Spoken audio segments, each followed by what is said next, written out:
Monday. I love it. Happy Monday. Here we go. Yeah. So exciting. I love that we say each other's names when we start, because then we know. Then we know to just I might go. forget who you are. Right? I mean, what? Like, wait, who are you again? Have I met you before? So talk to me, sister. Today we're talking intuition. I'm psyched. I mean, I don't know how much you've spent, on this. Studying it? Yeah, because like it's something that I I always intuitions, of course, like we all have intuition and it's positive. But then like there was that whole realm of like psychics, which was like so negative for me, like so skeptical, as we should be, right? Like skeptical, I think, is important. But over the last bunch of years, I kind of got inspired to learn more about intuition, and it has been really, really cool. Cool. Yeah, I look forward to hearing what you have to say. In terms of studying it, I can't say I've studied it a lot. I mean, I guess, and I've been in the experience of it a lot. Because as a coach, where my main way of coaching and working with people is one-on-one conversation and or, in skydiving, being with people in person and stuff like that. But learning to read your own intuition is a definite thing that happens in terms of coaching training. Like I remember, I think I told this story before, but like, in short, it was the second module of my life coaching training. And part of it, they're starting to ask us to lean into that intuition, like lean into it in terms of asking questions into areas we think we might hear something important or charged. And I say important, meaning like having an emotional kick that might help the person to look at more closely, not as a judgment, but just as an inquiry into that, maybe that blind spot for the person. I did that during the module, and this woman got very upset. And it was upsetting for me because obviously I didn't intend for her to get upset. But what the benefit of that experience for me, it showed me like, oh, wow, okay, I do have an intuitive read, and I can trust that. I just want to and need to learn how to ask questions and how to show up in a conversation such that I don't hurt someone. You know what I mean? So it was super useful, but that's just an initial story about like, wow, there's an intuitive read. I had an experience with it. What was that? Because that outcome wasn't what I would desire, but it's powerful stuff. Yeah. And I think it's a good moment to kind of maybe define, intuition. Like if you actually take the word apart, it means inner teacher. So it's like inner teacher. So there's this inside knowing or inside guidance that we have available to us. And that whole like sixth sense thing. Yeah. Because what we're talking about, like, okay, we have our five senses, what we see, what we hear, the five senses. Sure. But then the sixth sense is this other opportunity. Oh, I got to turn that off. Other opportunity we have to know something, to sense something.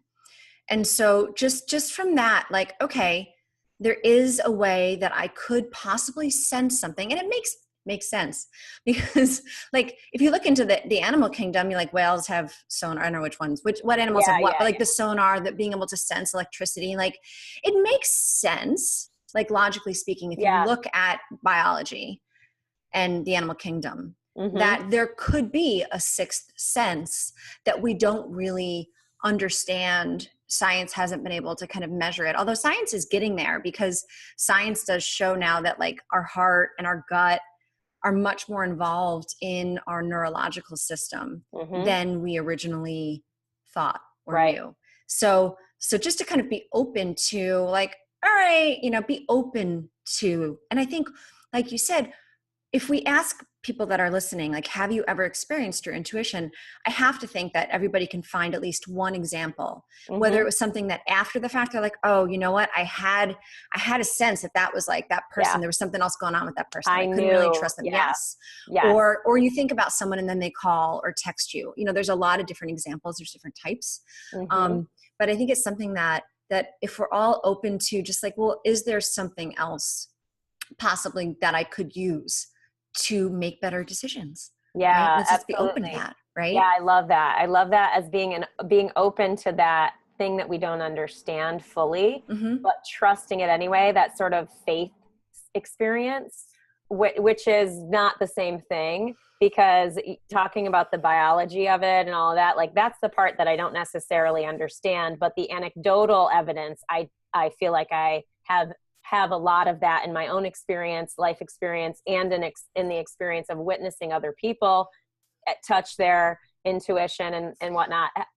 The book Blink, have you ever read that, by Malcolm Absolutely. Gladwell? So Yep. that's a book that talks about basically people having these experiences where they have time slow down and their intuition or their body is able to, and their mind is able to take over. Like, I think one of the stories is this amazing expert art historian or something like that. And I'm probably butchering this story. I read it so long ago. You're doing better than I would. So But go. in Like a long time ago. short, there was like a fake that came in. It was, I can't, again, I don't really remember the details, but all I remember is that there was this fake, this excellently reproduced work of art.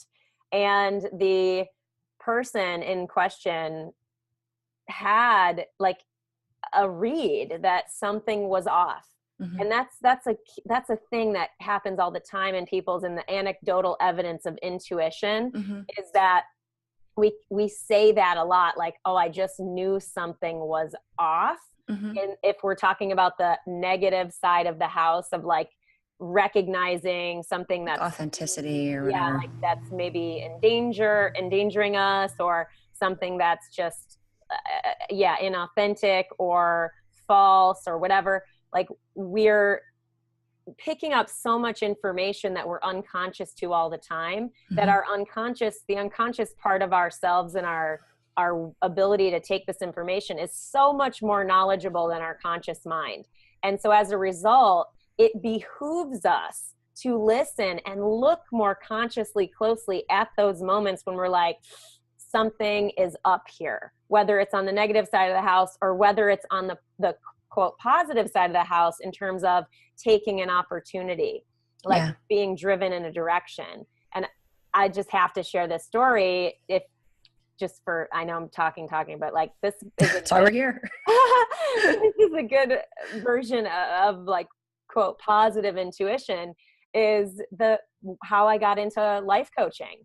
And I still to this day really don't like the term life coach, because it's just got all these preconceived ideas and could sound like the person thinks they know everything about life and this and that. I really thought at the beginning, I was like, oh my God, what BS, life coach? No, like, terrible. So the term, I was really blocked by the term, because I'm like, I don't know everything about life. Fuck, who could know that? Like, but obviously it's not that. And I'll describe it more in a second. But the intuitive experience I had with this is that I was in professional skydiving, very happy, best job in the sport, working at one of the best drop zones in Southern California, running their events, getting paid a salary to have fun with my friends, create amazing events, compete in the nationals and coach people. Like, it was, you couldn't have touched it back then. It was like the best job there that existed, at least in my opinion, in the sport. It gave me a lot of freedom. But I had this moment where I'm like, ooh, like, I'm happy now, but if I only do this, if this is the only thing that I do, I sort of got like, I'm not going to be happy forever. Like, my intuition was just starting to tell me, and I didn't know what it meant because I was totally happy. So I look into life coaching, think it's crap, but an intuitive read there also said, like, this might be a part of your calling. And I know that's such a big dramatic share, but it's true. Like, there was a part of me that was like, oh fuck, this totally potentially scammy thing. I'm like, there's a chance that this might be part of my calling. Ooh, I better check that out. And the only reason I was able to get past this sounds like total crap and a total scam is because my intuition and my heart of hearts was like, ooh, there's a chance if this is even remotely real, this could really be part of my bigger calling. And so that's how I got here. So anyway, I digress. But intuition. No, I mean, I think it's a great, a great place to kind of pause and say, okay, so two things that I think are really important. One is helping people understand how to listen to that, how to hear it, how to tune into it. Sure. Because in one kind of analogy is like, if I said, Melanie, I have this awesome song I want you to listen to. And you're like, okay, but you're like watching TV and the TV's not really loud. Yep. And I'm like, you can't hear the song, Mel. Like, you got to turn off the TV and point your ears over here, right? And so that's a big part of the challenge for most people. And that's why it's so often it's kind of afterwards that you're like, wait, I thought I did hear a little something somewhere that said this was going to be effed up. Yep. So the key is to learn how to get out of your head and into your body or into your heart. Because that's the channel that you need to tune into. And like, there's a million ways to do that. Meditation, a 1-minute meditation, like something simple, like breathe in, I am, breathe out, peace. Like I am at peace. It's just a really simple, like a couple times just to quiet your brain a little bit and bring your attention into your body. Yeah. So there's a lot of little practices, but that's kind of the nuts and bolts of, if you want to start listening to this more, and hopefully we've done a decent job so far convincing you that this is worth spending time on, this is worth pursuing, this is worth paying attention to and being open to. And the other thing that's really important is once you start tuning in to your intuition, you still have the choice of whether to listen to it or not. Because for some people, it's pretty scary and daunting to be like, wait, you just want me to start listening to this like woo-woo, where is this coming from voice or knowing or sense. And for a lot of people, that's enough to be like, I'm not doing that. There ain't no way in hell I'm going to suddenly stop listening to reasonable courses of action and doing what my intuition says. Right? It requires courage. It requires courage. But the cool thing is, and the cool thing is that you can start playing with this and not listen to it. Exactly. And then you can, like, hindsight's 20/20, be like, oh shit, my intuition was right there. Correct. Shit, my intuition was right again. And eventually you will see, if you're tuning into it and you're listening to what your intuition says, you say, like, listen to what my heart says or what my body says. And what does my head say? Like, classic example, you with your life coaching thing. My head was saying, this is bullshit. This is scammy. This is the people that I know that do life coaching. It comes off as so inauthentic, so ego-y. Like, that's not me, right? Your head is saying all those things, but your body or your heart was saying, this is something to look into. This could be part of your calling. Yeah. So in hindsight, how many years ago now that was, your intuition, your heart, your body, your heart was right. There was something to it. So the cool thing is you still have the choice, right? And hopefully very quickly you will start to see that your intuition is an incredibly reliable source of information. Another trick, besides just kind of getting out of your head, and because your head is so loud so often of the time, it's like you can't hear anything else.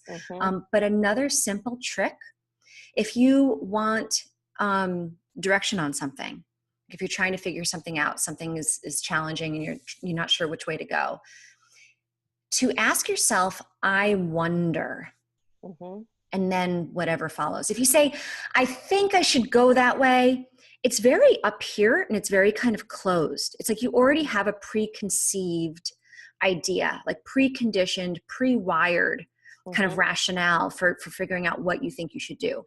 If you say, I wonder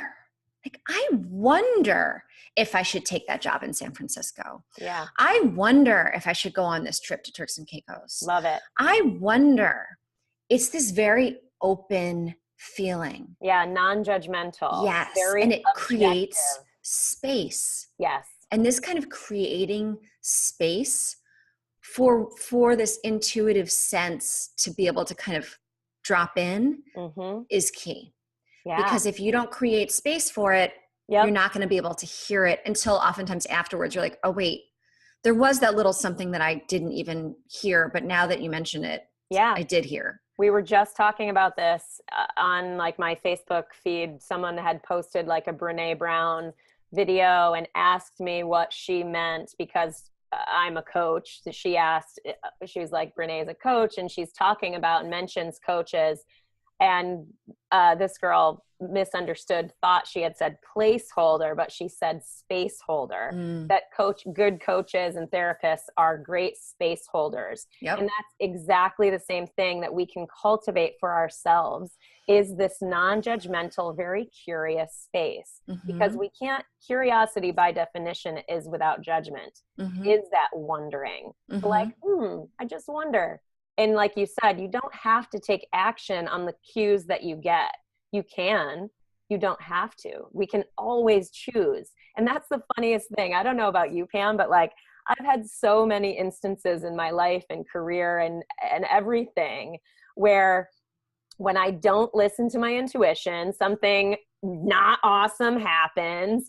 And so like I have reached multiple times in my life, I am never not trusting my gut, right? I've said that multiple times, and I'm slowly, I think, inching up to actually really being fully on point in that. Yeah. But like, and not that we have to, it's not perfection. No, but it's, I think that's the next really important, really kind of common question is like, well, how do I know? How can I be sure if what I'm hearing is from my intuition or if it's my ego? Totally. That's like, that's how do I know, right? Because there's a bunch of different tricks. Like I wonder if. So how do you know if the answer is, because your brain still will try to, drop something in there, right? So how do you know? One really cool trick to start to get a sense of whether you're in your ego still or whether it's your intuition is basically how disconnected or fear-based is the information, is the feeling. Yeah. Because the ego is kind of us and them. The ego is disconnected. The ego is this perception of being disconnected and separate, and is kind of us and then them, and is fear-based and all of that. And so when you have a sense, like if you hear a voice, because sometimes your intuition will be literally a voice, sometimes it's not. But what if you're hearing a voice and you're like, how do I know if this thing that just popped in my head, is that my intuition or is it an ego? Be like, is that kind of a connected, love-based kind of thought? Or is it a disconnected kind of us and them, like I'm over here, that person's over there kind of thought? And that may seem strange and it may be subtle. And so if you're very much still in your ego, and it may be like, well, that's all I ever, like just planting the seed, your intuition will come from a very big picture, kind of connected, higher kind of place. Because what happens is the more time you're in your intuition, your intuitive kind of self, instead of your egoic self, you will feel less fear. You will feel more creativity. You will feel more attractive, and you will be more attractive. So these are things that kind of all go hand in hand. So when you get a hit on something, like I have a trick I say, whether I use the I wonder or I'll say to myself, what would someone who loved themselves do? That's another trick. What would someone who loved themselves do? Because sometimes I come home and I've got so much on my list and I'm like, how do I even know where to start? How do I prioritize the 25 things that I have to do today?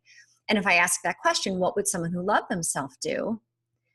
I usually get a very clear, big picture response. And maybe it's that I have to clean the house first, or maybe it's that I have to do my work first. I couldn't decide this week whether I was going to work from home or go into the city every day and work from the city. And my brain was like, go into the city. You haven't been in the city in so long. You miss your people. You'll be able to like see your people and like you'll be able to do the workout classes you love and like, do all that stuff. And that's not what my heart was like, no, work from home. You still have a lot of foundational stuff to get solidified before you go back into that more frenetic kind of routine of where you don't actually get as much done. It's great and fun as it is. And it's inspiring being in the city, and they both are good, right? So it's not clear. Absolutely. If any of that makes sense. I had a similar experience. I've been traveling a lot, and there were 2 weeks before this travel sort of month started, where I was like, I did the same exact thing. I'm like, I'm gonna stay home. I'm going to stay home. This is what I need right now and want right now. Yeah. Totally get that. And it comes from a place of like love and faith. It doesn't come from a place of Definitely. fear, right? It's No, like it feels definitely. healthy. That's the Well, healthy. yeah, and that's what I was going to add to what you were saying, which is so awesome. Like, yeah, that idea, like, how do we discern whether it's intuition or just our brain? And you're saying, okay, it feels like this higher, more connected thing versus a fear, like telling you to be cautious or whatever. Like, there's a subtle distinction there. Like, one of the ways that I recognize intuition is the feeling of what's possible, the feeling of possibility, of like positive possibility. That tends to be a frame that illuminates my intuitive hits. And or like, it's weird because like that's on the more positive side of the house. On the more like protect and like danger side of the house, because there is intuition there also. Hell yeah, lots. They're two different things. Because like, oh, is that just fear? What if, what if someone's like really at risk? What, like what? Usually it's like a quieter, deeper, like that's another way I describe it. It's like the spidey sense. I don't know how to describe that, but like the feeling of that, like this hair going up on your skin. It comes from like a deeper, it comes from your body. It comes from your body more than your head, I would say. Definitely. But anyway, that feeling of positive possibility in terms of reading intuitive hits and separating them from fear, that's kind of how I feel that. And that definitely was apparent in the life coaching story that I told, is that there was this positive possibility available there, once I got the fear sort of out of the way. And it's funny, you talk about like, how can we do this stuff? One of the things for people that are in growth, they want, and I say this because of just myself and what I've experienced with clients and stuff, is that typically those of us in growth, we want to see our blind spots. We're really in the work. We care about it. So we're not trying to stay blind to things. Like, we're in that work. So one of the things that I tend to ask myself or ask other people in an open, non-judgmental way is like, if you're really honest with yourself, what do you see? If you're really honest with yourself, what do you want? And not to say that you're not being honest with yourself. It's just to say that we don't see it. Get deeper. Just get deeper. A blind spot. So that's a non-judgmental question to get to the deeper honesty that we're looking for. Yeah, it's great to use moment to moment. Like, if we feel ourselves get a hit, like where we feel like we just went down into a place of fear or a place of anxiety or a place of grief or shame, and we don't have any conscious awareness around like what just happened, but if hopefully we're tuned into ourselves and can feel it, so we don't just act out of that without being mindful, but to say, gosh, like, I wonder why I just got that ping. And so often you'll get a response and you're like, oh, wow. Like, and it's that's how we grow. It's all opportunity, and it's power. It's really powerful. It can be used to really, really empower ourselves. Yeah, absolutely. 100%. It's so funny. Like, I feel like a part of it too, for me, is committing to like caring, because intuition is this almost this unconscious part of ourselves. It's that, for me, as I joke about, I will always trust my gut because of all the instances where I maybe missed an intuitive hit and then something that I didn't love happened or whatever. Anyway, so for me, I've had to really keep that conscious, like that, to be conscious that I am in the practice of looking for my intuition, like being ready and in anticipation of those intuitive reads, because they're happening all the time, because we're in life. Yeah, we're in a cosmic soup. Like, let's be honest, like we are energy beings and there's energy and information all around us. And some all of the it's time. really subtle information that if we're not listening, if we're not tuned in, we Yeah. will miss it. And it's important. It's information that we can use to make better decisions and be more effective and more powerful. Period. End stop. Totally, because there's tons, and this is one of the it's funny, like was like, oh, I haven't posted any quotes in a while. I like it when I post thoughts that people can engage in discussion on my Facebook feed and everything. So I literally picked up my own book, and because I'm like, oh, I can't think of anything, so I did the work already. I'll just flip through and I pick something. And anyway, it's just so funny, like even just sitting at my desk, there's tons of things. Like, so anyway, one of the quotes in the book is basically about, we can always keep doing things the way we've always done it. Like, it's so easy to keep doing things the way we've always done it. And it's not to say that that's wrong. Maybe that's great. But if we never check in and reconfirm as we grow and evolve that the way we've always done it is how we would like to continue to do it, we run a serious risk of magnifying our life experience into something that we don't actually want, that doesn't actually fulfill us deeply or make us happy, big picture. So it behooves us to continuously check in, not from a bad place or, oh shit, I'm going to be fucking up my whole life, but from the place of like, if I sit at my desk and look at this mess all around me, and I am a very creative person, AKA my desk is messy most of the time. Me too. And I look at all the things that I could do, which for entrepreneurs out there in the world is infinite all the time.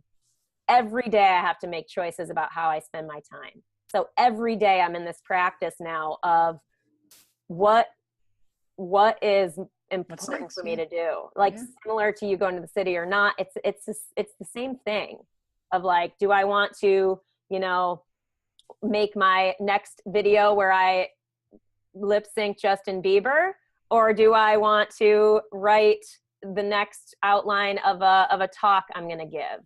Or do I need to actually clean my apartment because that's what feels like it'll be most energetically supportive? Whatever. So anyway, I digress. Yeah, no, I mean, I think all this is so important. And to your point, it's like, I would say to you, it is extremely important to recognize that our mind, right, which includes our beliefs, our attitudes, and our habits. That's what our mind does for us. We need to look at that as like a software program that we want to constantly be updating, because our world is constantly changing. Yeah. So not constantly updating our mind, which is our beliefs, our attitudes, and our habits, which is our behavior that we do without thinking. Not looking at that as something that we constantly need to be upgrading, updating is dangerous. Like, it actually is dangerous. So recognizing that that's actually what our mind is. We want to constantly be updating it, upgrading it, checking in with our core beliefs, our core attitudes, and our habits, and keep 2.0, 3.0, 4. I'm like Pam 118.0. I mean, I'm like, my core beliefs, my attitudes, my habits, I'm constantly refining, constantly. I'm not a whole new fitness and nutrition kick now. And you would look at me like, Pam, I think you've got your fitness and your nutrition kind of set here. No, it could be better. I'm not going to stop growing in any area of my life. Fitness, nutrition, relationships, career. I mean, everything, my personal development, my, intellectual, like everything. Love it. I'm not going to stop growing on any of that. And my intuition is my authentic self's knowing. My egoic, like my and one great teacher says like, oh, I have to tell you this because this is perfect. So she basically says that we want to kind of get in touch with our spirit, which is kind of our intuitive knowing and our authentic self, and kind of really solidify that. And you can name it if you want. I name mine. Talk about that another time. But our ego is kind of like a pet dog. And so I've because my work has been that I'm really averse to my ego, because my ego gets me in trouble, right? I don't like I had a difficult relationship with my ego that I was still trying to resolve. And I resolved it with this fabulous tool of now my ego. I have like an awesome sheepdog, and her name is Streak, and she's like fast and she's capable and she doesn't stop and she doesn't get tired. And like, she's awesome, but she's a dog, like a sheepdog, and she's my pet and I love her and I'm going to care for her, she's not in charge and I'm not afraid of her. She Sure. doesn't have power over me, my Yep. authentic self. I know this sounds so silly. It sounds like I have No. split personalities, but it's powerful because our ego is not our intuitive knowing. Our ego is an awesome tool. Awesome. And my brain is awesome. It's awesome, but it can't be in charge Yeah. because it doesn't have access to the deeper knowing Yeah. that my intuition has about what's really going on. What's really, because our five senses, this just local information of what we see, what's right in front of us, that's just localized information that is extremely limited. Mm-hmm. And we need to be able to tap into our deeper, more intuitive knowing if we want to be visionaries, if we want to lead a life of greatness. Mm-hmm. So for me, really, I mean, I've been on this path for a long time and have spent many years studying intuition and trying to, okay, I know I don't want to be, you know, we've been talking about this a lot. We did a whole thing on ego. And even just since then, I've upgraded my software where I now have made great friends with my sweet sheepdog ego, who's awesome. Like she is awesome. Like, you know, like really high caliber, you know, wins awards level sheepdog. Like this is an awesome sheepdog. I'm not afraid of her. I love her. Love it. And it's such an awesome shift because now I am much more in touch with and comfortable with my authentic self. Yeah. And I can use that as a tool. Yeah. I know it sounds silly. It's silly, but silly works.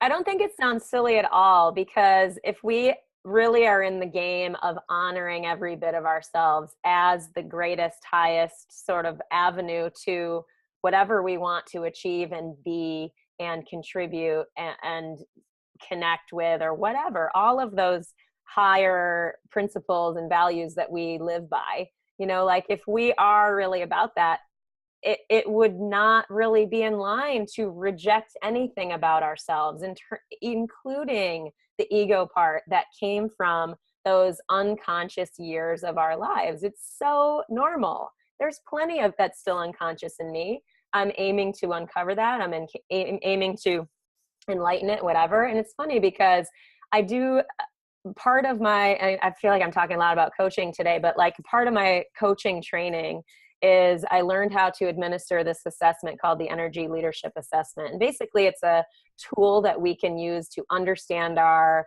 emotion and energy, and just it puts that stuff that's hard to quantify and it gives you language to talk about it in an easier, simpler way. So as a result, we feel like we can have more of a handle on our emotional selves, understand it, and also choose consciously sort of up this hierarchy of energy based on what we want out of a certain situation or inside of ourselves.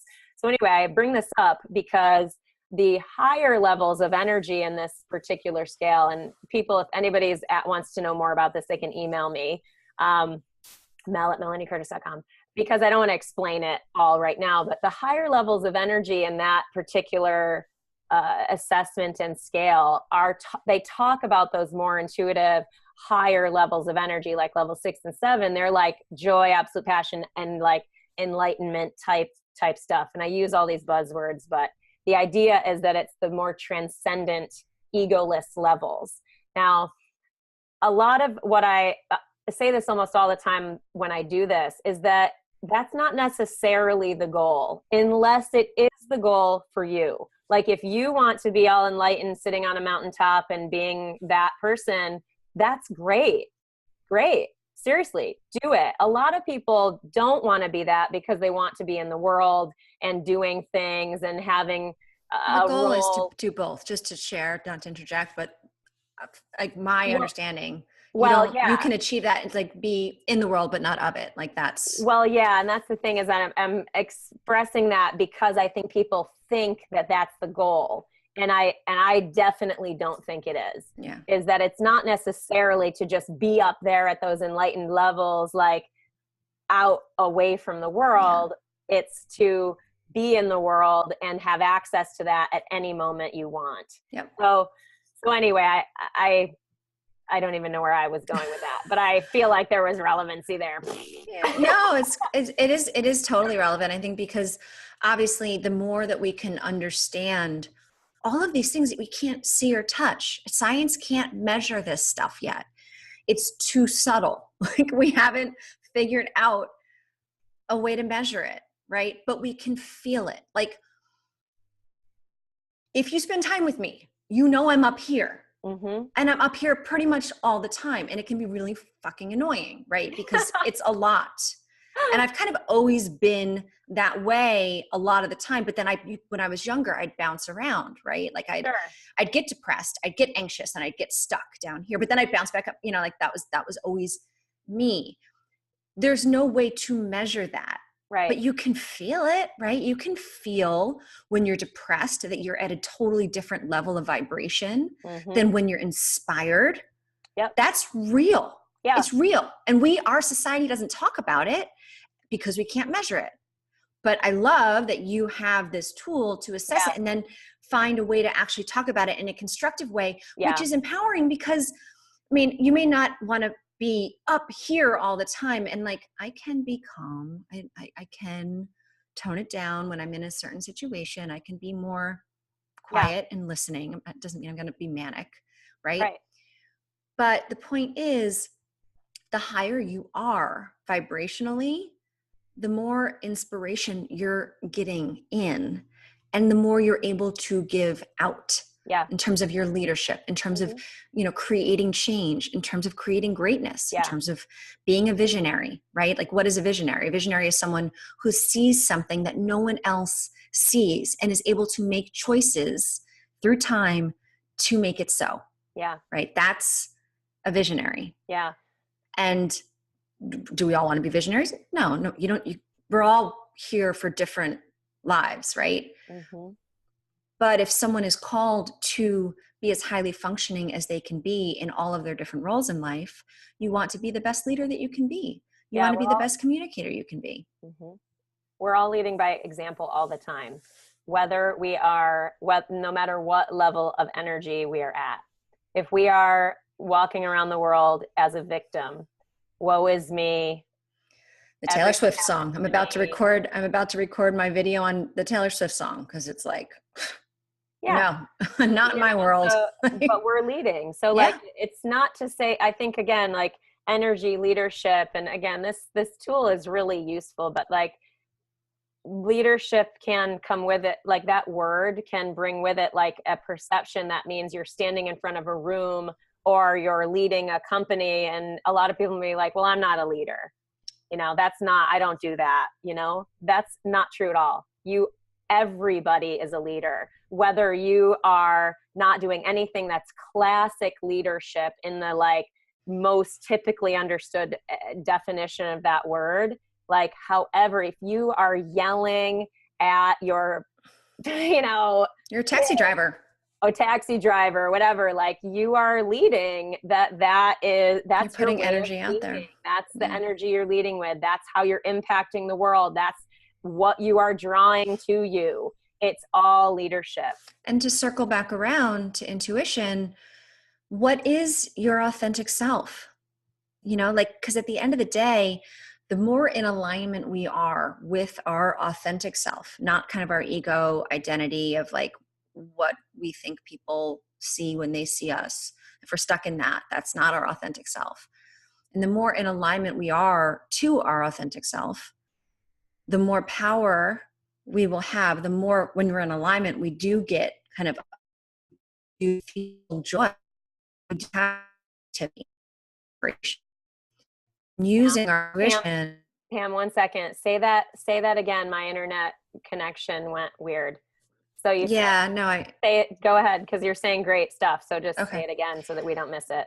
Sure. So circling back to how this kind of connects with intuition, the more in line we are with our authentic self, and our ego is not our authentic self. It could be kind of in line with it, but it's not really authentically who we are moment to moment.